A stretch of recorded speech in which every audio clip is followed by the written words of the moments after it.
Hello students, welcome to our study channel UP exam. मैं कुलदीप आपका बहुत बहुत स्वागत करता हूं हमारे स्टडी चैनल यूपी एग्जाम में। और जैसा कि मैंने आपको पहले ही कहा था कि हमारे हम 50 क्वेश्चंस की आर्मी के जी की जीएस के टॉप 50 क्वेश्चन के एमसीक्यू करा रहे हैं। सॉरी, यहाँ पे गलती से 30 हो गया है, तो 50 एमसीक्यूज हैं हमारे इस वीडियो में। आप लोग इन क्वेश्चंस का आंसर देंगे और वीडियो के एंड में आपके कितने स्कोरिंग बन रहा है आउट ऑफ 50 ये आप हमें कमेंट करके बताएंगे। ओके, तो चलते हैं हमारे पहले क्वेश्चन पे बिना टाइम वेस्ट करते हुए कि पानीपत का तीसरा व अंतिम युद्ध कब हुआ था। बताइए, पानीपत का तीसरा व अंतिम युद्ध कब हुआ था? 1761, 1777, 1756 या 1556 में? तो फटाफट बताइए भाई, कब हुआ था कमेंट में। आपके पास 10 सेकेंड का टाइम है, उसके बाद मैं आंसर बता दूंगा, तो आप लोग अपने आप में उसको करते रहिए। बताइए भाई, क्या होगा आंसर? तो हमारा पहला जो इसका आंसर है वो हमारा होगा 1761 में। आपको कमेंट करके बताना है कि 1761 में पानीपत का तीसरा युद्ध किसके किसके मध्य हुआ था, ये आप लोग बताएंगे। डिस्क्रिप्शन लिंक में हमारा टेलीग्राम का चैनल मिल जाएगा आपको, तो उससे आप चैनल पे ज्वाइन कर सकते हैं और इस पीडीएफ को आप डाउनलोड कर सकते हैं। और बाकी जो भी नोट्स हैं हमारे आपको टेलीग्राम चैनल पर मिल जाएंगे। ठीक है, चलते हैं अगले क्वेश्चन पे। निम्न में से किसके जन्मदिन को क्रिसमस के रूप में मनाया जाता है? ये क्वेश्चन आपको सबको पता होगा कि निम्न में से किसके जन्म दिवस को क्रिसमस के रूप में मनाया जाता है। ऑप्शन है हजरत मोहम्मद, जरथुस्त्र, ईसा मसीह या गुरु नानक। तो बताइए भाई फटाफट कमेंट करके। हजरत Mohammad, जरथुस्त्र, Isa Masih, Guru Nanak Dev. Option A, B, C या फिर डी। 10 सेकेंड का टाइम है आपके पास में, फटाफट बताइए क्या होगा। इसका जो आंसर होगा ऑप्शन सी होगा, ये हमारा है ईसा मसीह के जन्मदिवस को हम मनाते हैं क्रिसमस के रूप में। कब मनाते हैं? 25 दिसंबर ऑफ एवरी ईयर। चलते हैं अगले क्वेश्चन पे। सिख धर्म में कुल कितने गुरु हुए? सिख धर्म में कुल कितने गुरु हुए? 8, 10, 11 या 7? फटाफट बताइए भाई कितने हुए। आप लोग अगर वीडियो स्लो लग रहा हो तो वीडियो की स्पीड जो है वो 1.25 या 1.5 पे भी चला सकते हो, जिससे आपका जो जल्दी क्वेश्चन आंसर हो जाए। सिख धर्म में कुल कितने गुरु हुए हैं? 8, 10, 11 या 7? तो क्या आंसर होगा करेक्ट? ये होगा हमारा 10। कुल 10 गुरु हुए हैं। सिखों का पहला गुरु कौन है और अंतिम गुरु कौन है, ये आप हमें कमेंट बॉक्स में बताएं। आपका आंसर देखा जाएगा। ठीक है, आप बताएंगे पहला और अंतिम गुरु कौन हुआ है सिखों का। चलते हैं अगले क्वेश्चन पे कि लाख बख्श की उपाधि किसे दी गई? लाख बख्श की उपाधि किसे दी गई? कुतुबुद्दीन ऐबक, मोहम्मद गोरी, इल्तुतमिश या बलबन? फटाफट कमेंट करके बताइए। ऑप्शन ए, बी, सी या फिर डी। कुतुबुद्दीन ऐबक, मोहम्मद गोरी, इल्तुतमिश और बलबन। और क्यों दी गई इसका भी कमेंट करके आप बताइए कि क्यों दी गई लाख बख्श की उपाधि। फटाफट बताइए। ये दी गई थी हमें, कुतुबुद्दीन ऐबक को लाख बख्श की उपाधि दी गई थी क्योंकि इसे 1 लाख दीनार में खरीदा गया था। और किसने खरीदा था आप बताइए, फटाफट बताइए ऑप्शन में। ऑप्शन हमारा ए सही होगा इसका आंसर। चलते हैं अगले क्वेश्चन पे। शिवाजी, सॉरी यहाँ पे के हो गया है। शिवाजी का राज्याभिषेक कहाँ हुआ था? शिवाजी का राज्याभिषेक कहाँ हुआ था? कलानौर, रायगढ़, आगरा या फिर रायचूर? फटाफट बताइए। ऑप्शन ए, बी या सी या फिर डी। कौन सा हमारा आंसर सही होगा? ए, B, C, D, Kalanaur, Raigarh या आगरा? तो करेक्ट आंसर क्या होगा हमारा? रायगढ़। रायगढ़ में शिवाजी का राज्याभिषेक हुआ था। चलते हैं अगले क्वेश्चन पे कि नील दर्पण के लेखक थे। नील दर्पण के लेखक थे भूपेंद्र दत्त, इकबाल, अरविंद घोष या दीन बंधु मित्र? कई बार पूछी गई है रचना आपके एग्जाम में, बहुत इंपॉर्टेंट है। नील दर्पण, फटाफट बताइए भाई, 10 सेकेंड का टाइम है आपके पास में। तो इसका करेक्ट आंसर है दीन बंधु मित्र। ठीक है, करेक्ट आंसर क्या होगा? ऑप्शन डी, दीन बंधु मित्र। दादा भाई नौरोजी द्वारा संपादित समाचार पत्र था अमोर जीवन, राष्ट्र गुफ्तार, कॉमरेड या लीडर? क्या होगा भाई फटाफट बताइए। Option A, B, C, D. 7th question का सही आंसर क्या होगा? अमोर जीवन, राष्ट्र गुफ्तार, कॉमरेड या लीडर? तो हमारा जो सही आंसर है वो होगा हमारा ऑप्शन बी, राफ्त गुफ्तार। चलते हैं अगले क्वेश्चन पे। मुगल साम्राज्य का संस्थापक कौन था? बहुत ही इजी और बहुत ही इंपॉर्टेंट क्वेश्चन है कि मुगल साम्राज्य का संस्थापक कौन था? हुमायूं, बाबर, जहांगीर या अकबर? क्या होगा? और क्वेश्चन नंबर 8 बताइए भाई फटाफट कमेंट करके, 10 सेकेंड का टाइम है आपके पास में। मुगल साम्राज्य का संस्थापक कौन था?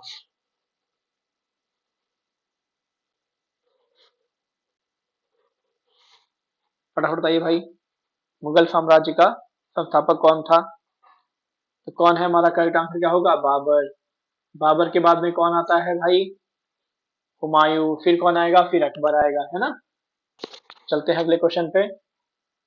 किस मुगल शासक ने आगरा में चित्रकला की स्थापना की? किस मुगल शासक ने आगरा में चित्रकला की स्थापना की? ऑप्शन ए जहांगीर, अकबर, औरंगजेब या शाहजहां? फटाफट बताइए, 10 सेकेंड का ही टाइम है आपके पास में। जहांगीर, अकबर, औरंगजेब या शाहजहां? क्या होगा करेक्ट आंसर? बताइए भाई फटाफट। Option A Jahangir. जहांगीर ने चित्रकला की चित्रशाला की स्थापना की थी, क्योंकि ये काफी इसमें रुचि रखता था। चलते हैं अगले क्वेश्चन पे। मोती मस्जिद का निर्माण किस शासक ने कराया था? मोती मस्जिद का निर्माण किस शासक ने कराया था? तो ऑप्शन ए, बी, सी या फिर डी, अकबर, शाहजहां, जहांगीर या हुमायूं? इतना टाइम है आपके पास में। क्या होगा करेक्ट आंसर? बताइए। तो ये होगा हमारा शाहजहां।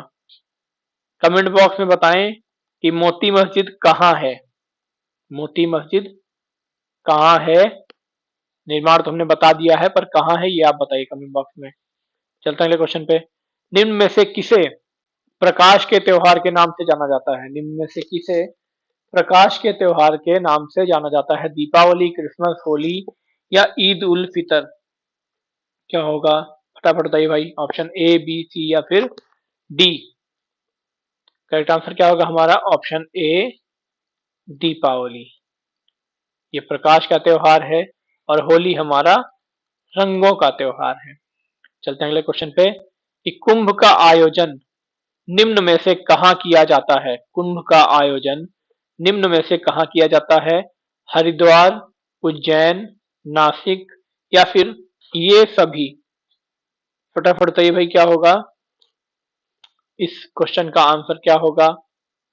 ऑप्शन डी, हरिद्वार में भी इसका आयोजन किया जाता है, उज्जैन में भी किया जाता है, प्रयागराज में भी किया जाता है, नासिक में भी किया जाता है। हर जगह पे इसका यहाँ पे आयोजन किया जाता है। तो ऑप्शन क्या हो जाएगा? डी हो जाएगा। चलते हैं अगले क्वेश्चन पे कि सौर मंडल के किस ग्रह को लाल ग्रह कहा जाता है? सॉरी, सौर मंडल के किस ग्रह को लाल ग्रह कहा जाता है? बुध, शुक्र, बृहस्पति और मंगल? बुध, शुक्र, बृहस्पति और मंगल। 10 सेकेंड का टाइम है आपके पास में। फटाफट बताइए भाई क्या होगा? ऑप्शन ए, बी, सी या फिर डी? करेक्ट आंसर हमारा है मंगल ग्रह को लाल ग्रह कहा जाता है। निम्न में से कौन से खगोलीय पिंड सौर मंडल में शामिल होते हैं? सूर्य, उल्का पिंड, क्षुद्र ग्रह या फिर ये सभी? खगोलीय पिंड सौर मंडल में शामिल होते हैं। ऑप्शन ए, बी, सी या फिर डी? फटाफट बताइए भाई कमेंट करके। इतना ही टाइम आपके पास में है, 10 सेकेंड का। ऑप्शन ए, बी, सी या डी? तो क्या हो जाएगा?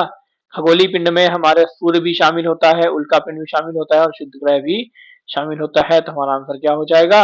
ऑप्शन डी, ये सभी। अगला क्वेश्चन है, पृथ्वी के सबसे निकटतम तारा कौन सा है? पृथ्वी के सबसे निकटतम तारा कौन सा है? सेंटोरस, सूर्य, मंगल या फिर शनि? क्या होगा भाई फटाफट बताइए। ऑप्शन ए, बी, सी या फिर डी? क्या होगा? करेक्ट आंसर हमारा होगा ऑप्शन बी, सूर्य।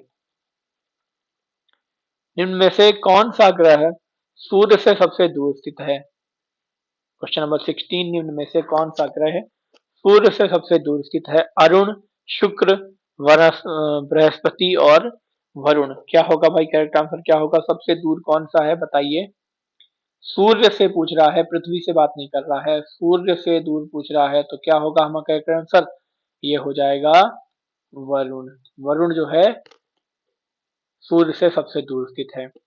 निम्न में से किस ग्रह को नीला ग्रह के नाम से जाना जाता है? निम्न में से किस ग्रह को नीले या किस ग्रह को नीला ग्रह के नाम से जाना जाता है? शुक्र, पृथ्वी, बुध, मंगल। क्या होगा? नीला ग्रह कौन सा है? भाई सबको पता होगा हमारा, क्या होगा आंसर? आंसर होगा बी, पृथ्वी को नीला ग्रह के नाम से जाना जाता है। अगले क्वेश्चन चलते हैं। सौर मंडल का सबसे बड़ा उपग्रह कौन सा है? सौर मंडल का सबसे बड़ा उपग्रह कौन सा है? गैनीमीड, टाइटन, चंद्रमा या डिमोस। क्या होगा? Option A, B, C, D. फटाफट बताइए भाई, ए, बी, सी, डी। सौर मंडल का सबसे बड़ा उपग्रह कौन सा है? गैनीमीड, टाइटन, चंद्रमा या डिमोस। तो हमारा ऑप्शन ए हो जाएगा गैनीमीड। चलते हैं अगले क्वेश्चन पे। निम्न में से किस ग्रह के पास एक भी उपग्रह नहीं है? बहुत इंपॉर्टेंट क्वेश्चन है, एग्जाम में पूछा गया है। निम्न में से किस ग्रह के पास एक भी उपग्रह नहीं है? मंगल, बुध, शुक्र, बी और सी दोनों, यानी कि बुध और शुक्र दोनों, या फिर मंगल या एक। बताइए फटाफट कमेंट बॉक्स में क्या होगा। हमारा करेक्ट आंसर क्या हो जाएगा? बुध और शुक्र दोनों, इन दोनों के पास कोई भी इनका अपना उपग्रह नहीं है। करेक्ट आंसर क्या हो जाएगा? ऑप्शन डी हो जाएगा। आकार के अनुसार सौर मंडल का सबसे छोटा ग्रह कौन सा है? आकार के अनुसार सौर मंडल का सबसे छोटा ग्रह कौन सा है? Option A, B, C, D. क्या होगा? बुध, यूरेनस, पृथ्वी या मंगल। क्या होगा भाई फटाफट बताइए। क्वेश्चन नंबर 20 कौन सा होगा? ये हमारा हो जाएगा ऑप्शन बी, बुध ग्रह जो है ये सबसे छोटा ग्रह है। अगला क्वेश्चन है, क्रिप्स मिशन भारत कब आया? क्रिप्स मिशन भारत कब आया? 1940, 1942, 1946, 1947। ऑप्शन ए, बी, सी या फिर डी। बताइए भाई फटाफट बताइए क्या होगा। सॉरी,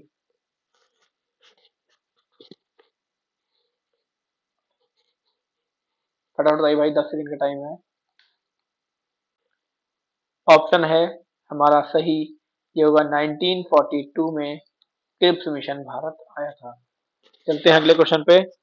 मुस्लिम लीग द्वारा प्रत्यक्ष कार्रवाई दिवस कब मनाया गया? प्रत्यक्ष कार्रवाई दिवस कब मनाया गया? बताइए भाई फटाफट बताइए। Option A, B, C, D. 16 अगस्त 1946, 15 अगस्त 1946, 14 अगस्त 1946, 17 अगस्त 1946। हिस्ट्री का क्वेश्चन है, ये हमारा सही आंसर है 16 अगस्त 1946 को प्रत्यक्ष कार्रवाई दिवस मनाया गया। खेड़ा सत्याग्रह का नेतृत्व किसने किया था? खेड़ा सत्याग्रह का नेतृत्व किसने किया था? महात्मा गांधी, वल्लभ भाई पटेल या स्वामी सहजानंद या Bhavan Singh. Option A, B, C, D. Kheda Satyagraha आप सबने पढ़ा होगा, करेक्ट आंसर है महात्मा गांधी ने इसका नेतृत्व किया था। चलते हैं अगले क्वेश्चन पे। अखिल भारतीय किसान सभा का गठन कब हुआ?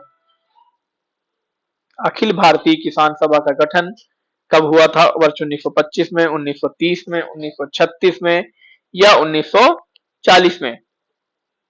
कब हुआ था अखिल भारतीय किसान सभा का गठन? कब हुआ था? 1925, 1930, 1936 या 1940?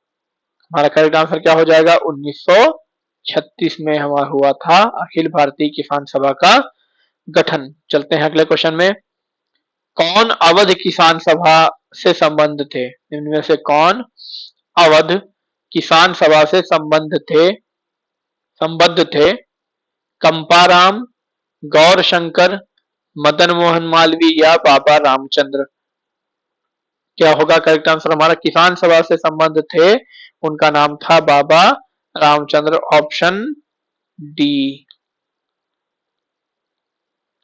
जो वीडियो चैनल पे पहली बार आए हैं, चैनल को सब्सक्राइब जरूर कर लें। अपसौर की स्थिति किस दिन होती है? अपसौर की स्थिति किस दिन होती है? 10 जनवरी, 4 जुलाई, 20 अप्रैल या 15 मार्च। क्या होगा भाई करेक्ट आंसर बताइए। ऑप्शन ए, बी, सी या फिर डी। तो अपसौर की स्थिति होती है 4 जुलाई को। लाइव क्लास स्टार्ट होनी थी लेकिन लाइव भी नहीं हो पा रहा है किसी टेक्निकल प्रॉब्लम की वजह से। आप सभी लोग अभी रिकॉर्डेड वीडियो पर ही देखिए, उसके बाद में लाइव क्लास बहुत ही जल्द शुरू करेंगे। ठीक है, आप सभी लोग कमेंट बॉक्स में बताएं या बाकी हमारे आप नंबर पे कॉल करके भी हमें आप बता सकते हैं कि किस वक्त पे लाइव क्लास शुरू की जाए, उसका टाइमिंग क्या होगा। इस पे काम करेंगे। ये हमारा नंबर है, यहाँ पे आप कॉल करके हमारे व्हाट्सएप पे जुड़ सकते हैं और बाकी सारे नोट्स की जानकारी और नोट्स आप यहाँ से ले सकते हैं। चलते हैं अगले क्वेश्चन पे। भारत ने अपना पहला उपग्रह अंतरिक्ष में किस देश की सहायता से भेजा था? भारत ने अपना पहला उपग्रह अंतरिक्ष में किस देश की सहायता से भेजा था? ऑप्शन ए अमेरिका, फ्रांस, रूस या चीन। बताइए भाई, फटाफट बताइए। तो ये ऑप्शन क्या होगा हमारा करेक्ट? ये हमारा है रूस। चलते हैं अगले क्वेश्चन पे। निम्न में से भारत का पहला मौसम उपग्रह कौन सा है? भास्कर द्वितीय, रिसोर्स सेट वन, एप्पल या मैटसेट। क्या होगा हमारा करेक्ट आंसर? क्या होगा? निम्न में से भारत का पहला मौसम उपग्रह कौन सा है? भास्कर द्वितीय, रिसोर्स सेट वन, एप्पल या मैटसेट। तो करेक्ट आंसर हमारा हो जाएगा मैटसेट। चलते हैं अगले क्वेश्चन पे। भारत का पहला उपग्रह कौन सा है? आर्यभट्ट, मैटसेट, रोहिणी या भास्कर वन। देखिए अभी हमने क्वेश्चन पूछा था, वो पूछा था हमने मौसम उपग्रह, तो मौसम वाला कौन सा था? वो था मैटसेट। और भारत का पहला उपग्रह की बात करेंगे तो ये हो जाएगा हमारा आर्यभट्ट। क्वेश्चन नंबर हमारा, इसका जो आंसर है वो है A, Aryabhata. Question number 30। Bharat में अंतरिक्ष कार्यक्रम की शुरुआत कब हुई? 1962, 1965, 1969, 1970। भारत में अंतरिक्ष कार्यक्रम की शुरुआत कब होती है? बताइए भाई। ऑप्शन ए, बी, सी या फिर डी। 10 सेकेंड का टाइम है। करेक्ट आंसर होगा 1969 में हुई थी अंतरिक्ष कार्यक्रम की शुरुआत। चलते हैं क्वेश्चन पे कि पूना पैक्ट समझौता का संबंध था, पूना पैक्ट समझौता का संबंध था दलित वर्ग से, ईसाई वर्ग से, सिख वर्ग से या मुस्लिम वर्ग से? दलित वर्ग से, ईसाई वर्ग से, सिख वर्ग से या मुस्लिम वर्ग से। क्या होगा ऑप्शन? तुम्हारा ऑप्शन ए सही है, दलित वर्ग से। अगले क्वेश्चन चलते हैं कि काकोरी कांड के नायक कौन थे? काकोरी कांड के नायक कौन थे? राम प्रसाद बिस्मिल, बरकतुल्ला खां, बटुकेश्वर दत्त या भगत सिंह। तो आप सभी को पता होगा कि इसके जो नायक थे मेन वो थे Ram Prasad Bismil. Sorry sorry friend, ये अगले क्वेश्चन चलते हैं कि टिहरी बांध परियोजना किस नदी पर स्थित है और कहां पर है? ये बताइए भाई, कहां पर है? ये कमेंट में बताइए किस नदी पर है। हम ऑप्शन दे रहे हैं आपको, चंबल, कोयला, बेतवा या भागीरथी। मैं आपको क्लियर देता हूँ, टिहरी बांध कहाँ है? उत्तराखंड में है, तो चंबल पे नहीं होगा, बेतवा पे भी नहीं होगा, कोयला पे भी नहीं होगा, और होगा कहाँ पे? भागीरथी नदी पे। अब कहाँ पर है ये आप हमें बताएंगे। ठीक है, ऑप्शन हमारा डी करेक्ट आंसर होगा। अगले क्वेश्चन में चलते हैं कि हीराकुंड बांध परियोजना किस नदी पर अवस्थित है? हीराकुंड बांध परियोजना किस नदी पर अवस्थित है? महानदी, बेतवा, चंबल या कृष्णा। फटाफट बताइए भाई, हीराकुंड बांध परियोजना किस नदी पर स्थित है? महानदी, बेतवा, चंबल या कृष्णा। हमारा करेक्ट आंसर है महानदी। अगले क्वेश्चन चलते हैं, श्वेत क्रांति का संबंध किस क्षेत्र से है? श्वेत क्रांति का संबंध किस क्षेत्र से है? दुग्ध उत्पादन, मांस उत्पादन, तिलहन या उर्वरक। श्वेत क्रांति का संबंध किस क्षेत्र से है? दुग्ध उत्पादन, मांस उत्पादन, तिलहन या उर्वरक। करेक्ट आंसर क्या होगा? श्वेत क्रांति है तो भाई किससे है? दुग्ध उत्पादन से। चलते हैं अगले क्वेश्चन पे। भारत का सर्वाधिक तट रेखा वाला राज्य कौन सा है? भारत का सर्वाधिक तट रेखा वाला राज्य कौन सा है? फटाफट बताइए भाई। बहुत आसान सा क्वेश्चन है और बहुत ही इंपॉर्टेंट क्वेश्चन है, एग्जाम में कई बार पूछा गया है। 10 सेकंड का टाइम है, बताइए फटाफट। महाराष्ट्र, गुजरात, आंध्र प्रदेश या फिर तमिलनाडु। क्या होगा करेक्ट आंसर? हमारे पास हमारा होगा गुजरात। चलते हैं अगले क्वेश्चन पे। लाल क्रांति का संबंध किस क्षेत्र से है? लाल क्रांति का संबंध किस क्षेत्र से है? आलू, अंडा, प्याज या टमाटर। लाल क्रांति आलू, अंडा, प्याज या टमाटर। देखिए आलू नहीं होगा, अंडा नहीं होगा, प्याज नहीं होगा, तो क्या होगा? टमाटर हो जाएगा। चलते हैं अगले क्वेश्चन पे कि रजत क्रांति का संबंध किससे है। ये आपको हमने पढ़ाया हुआ है पहले भी क्लास में। मांस उत्पादन, अंडा उत्पादन, कोयला उत्पादन या झींगा मछली उत्पादन। क्या हो जाएगा रजत क्रांति का? हमारा ऑप्शन बी अंडा उत्पादन है करेक्ट इसका आंसर। चलते हैं अगले क्वेश्चन पे। नेपाल की सीमा से भारत का कौन सा राज्य संलग्न है? कहां से? नेपाल की सीमा से। देखते हैं option A B C D क्या होगा। बिहार ये सटा हुआ है, नेपाल से लगता है। उत्तराखंड ये भी लगता है, उत्तर प्रदेश भी लगता है। तो ये सभी हमारा करेक्ट आंसर हो जाएगा ऑप्शन डी। ये सारे नेपाल की सीमा से लगे हुए हैं। निम्न में से कौन असम, यानी यहाँ पे असम लिखना था, टाइपिंग मिस्टेक है। असम की राजधानी है ईटानगर, दिसपुर, इम्फाल या आइजोल। फटाफट बताइए भाई कमेंट बॉक्स में क्या होगा करेक्ट आंसर। ईटानगर, दिसपुर, इम्फाल या आइजोल क्या होगा? करेक्ट आंसर हो जाएगा दिसपुर। चलते हैं अगले क्वेश्चन पे। निम्न में से कौन सा एक केंद्र शासित प्रदेश नहीं है? निम्न में से कौन सा एक केंद्र शासित प्रदेश नहीं है? पौंडीचेरी, गोवा, लक्षद्वीप या दमन दीव।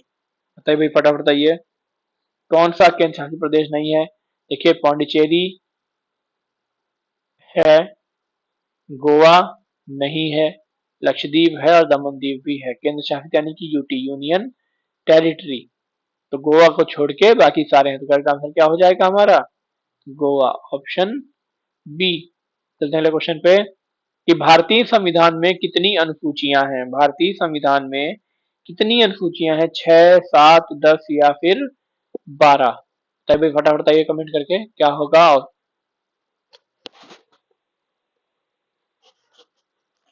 हमारे संविधान में 12 अनुसूचियां हैं।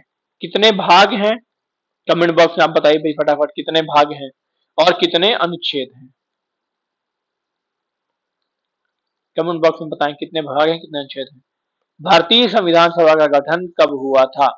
भारतीय संविधान सभा का गठन कब हुआ था? वर्ष 1945 में, 1946 में, 47 में और 48 में। कब हुआ था भाई बताइए फटाफट बताइए। भारतीय संविधान सभा का गठन हुआ था वर्ष 1946 में। चलते हैं अगले क्वेश्चन पे कि संविधान सभा की प्रथम बैठक कब हुई थी? संविधान सभा की प्रथम बैठक कब हुई थी? 9 दिसंबर 1946, 9 सितंबर 1946, 1 अगस्त 1946 या 9 जुलाई 1946। क्या होगा? करेक्ट आंसर है 9 दिसंबर 1946।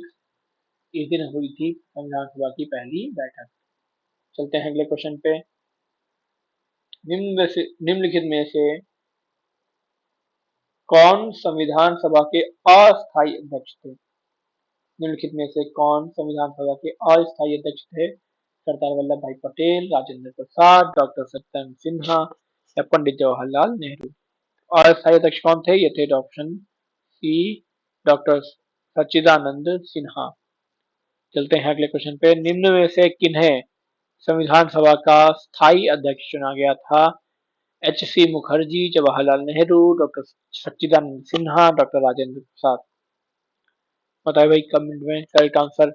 ऑप्शन ए, बी, सी या फिर डी। करेक्ट आंसर हमारे पास है तो option D doctor Rajendra Prasad. निम्न में कौन प्रांतीय संविधान सभा के अध्यक्ष थे? निम्न में कौन प्रांतीय संविधान सभा के अध्यक्ष थे? जे बी कृपलानी, सरदार वल्लभ भाई पटेल, पंडित जवाहरलाल नेहरू या एच सी मुखर्जी। क्या होगा बताइए भाई फटाफट। प्रांतीय संविधान सभा के अध्यक्ष थे हमारा ऑप्शन बी सरदार वल्लभ भाई पटेल। चलते हैं अगले क्वेश्चन पे। निम्न संविधान की किस अनुसूची में 3 अनुसूचियों का वर्णन है? संविधान की किस अनुसूची में 3 सूचियों का विवरण है? 5वीं अनुसूची, 6ठी अनुसूची, 7वीं अनुसूची या 9वीं अनुसूची। Question number 48। करेक्ट आंसर आप लोग बताइए वही क्या होगा। करेक्ट आंसर है छठवां, सॉरी सी, यानी कि सातवीं अनुसूची में तीनों सूचियों का वर्णन है। संविधान की किस अनुसूची में 22 भाषाओं का उल्लेख किया गया है? ये आप सबको पता होगा। 22 भाषा का उल्लेख किस सूची में है? किस अनुसूची में? सातवीं में, आठवीं में, नौवीं में या फिर 10वीं में? करेक्ट आंसर हो जाएगा आठवीं अनुसूची में। चलते हैं अगले क्वेश्चन पे, और हमारे आखिरी क्वेश्चन पे कि संविधान की 11वीं अनुसूची, संविधान की 11वीं अनुसूची निम्न में से किससे संबंधित है? 11वीं अनुसूची किससे संबंधित है? मान्यता प्राप्त भाषाएं, नगर पालिकाएं, पंचायती राज या शपथ? Option A B C D. इसका करेक्ट आंसर हो जाएगा ऑप्शन सी, पंचायती राज। तो इसी आप लोग कमेंट बॉक्स में बताएं आपके कितने नंबर आए हैं आउट ऑफ 50। अगर आपके 30 आए हैं तो ऐसे आप मैसेज करिए कमेंट बॉक्स में 30 आउट ऑफ 50। ठीक है, वीडियो अगर पसंद आए तो वीडियो को लाइक करें, शेयर करें, सब्सक्राइब करना ना भूलें। तब तक के लिए चलते हैं, मिलते हैं अगले वीडियो में। Thank you, take care, bye bye.